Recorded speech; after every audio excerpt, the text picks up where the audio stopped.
The cowboy had never been a man of many words. His name was Luke Rollins, a tall, broad-shouldered man who carried the dust of the plains on his boots and the quiet of the open range in his heart.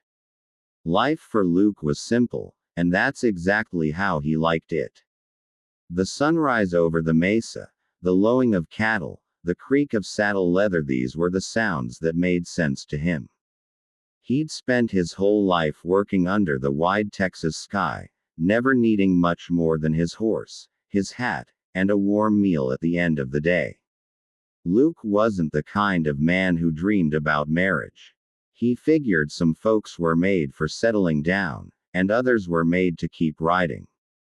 But as the years went by, the long evenings started to stretch out, and even the coyotes' howls seemed lonelier than before. Maybe, he thought, it was time for someone to share that quiet with. Someone gentle, someone calm, someone who could bring peace to his life instead of the chaos he faced every time a storm rolled across the prairie. That was what he wanted: a quiet wife. He met Clara Mason at the spring fair in Abilene. She wasn't like the other girls who tried to catch the eyes of cowboys by twirling their skirts or laughing too loud. Clara sat under a shade tree, a book in her lap and a little smile that didn't beg for attention. She wore a simple blue dress and looked like she'd never stepped foot in a saloon or shouted to be heard. Luke thought she was the picture of peace, the kind of woman who'd pour coffee in the morning and listen without a word.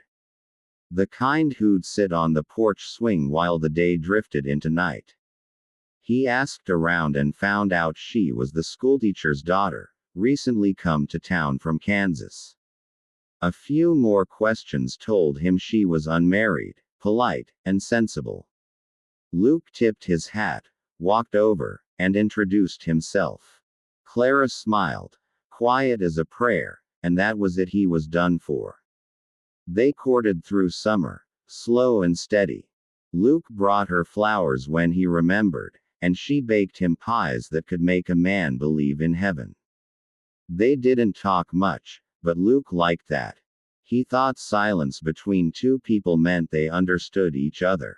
When he proposed under the golden cottonwoods by the river, she said yes with that soft smile of hers, and Luke felt certain his life was about to become as steady as a well-broke horse. But quiet doesn't always mean tame. The first sign came on their wedding night, when Clara insisted she wanted to ride Luke's horse. Not just sit in the saddle, but really ride. He chuckled and tried to tell her that Old Smoky wasn't a gentle mount for a beginner, but she just grinned, swung herself up into the saddle, and kicked him into a gallop before Luke could say another word. The wind tore at her veil, and her laughter echoed through the dark like a dare. He'd never seen anything like it. She didn't ride like someone learning, she rode like she'd been born on horseback. When she came back, cheeks flushed and eyes shining, she tossed him the reins and said, "You didn't think you'd married a porcelain doll, did you?" Luke didn't know what to say. He thought maybe it was excitement, a one-time thing. But it wasn't. Clara turned out to be a storm wrapped in silk. She rose before dawn to feed the chickens, then saddled Smoky and took off across the fields, sometimes chasing wild mustangs just for the thrill. She talked to everyone in town, laughed with the ranch hands, and wasn't shy about telling Luke when she thought he was wrong. The quiet woman under the shade tree had vanished. In her place was a firebrand who could outshoot most men and outdrink some. At first, Luke didn't know what to do with her energy. He'd wanted someone to soothe the rough edges of his life, not sharpen them. But Clara wasn't the kind of woman who bent to anyone's idea of what she should be. The neighbors whispered that Luke had lost control of his wife, that she was too wild, too bold. A few even said she'd shame him one day. Luke would scowl and say nothing, but the words burned in him like whiskey. One evening, After Clara rode into town alone to help the blacksmith with his new foal, Luke waited on the porch until long after dark. When she finally returned, covered in sweat and dust, he couldn't hold his tongue. "You keep running around like you got no husband waiting for you," he said. "People are talking, Clara." She swung down from the saddle, unbothered. "Let them talk. I married a cowboy, not a jailer." "It ain't about jailin'," he muttered. "It's about respect. You're my wife. And you're my husband," she shot back. "Not my keeper. I won't live small just to make other folks comfortable."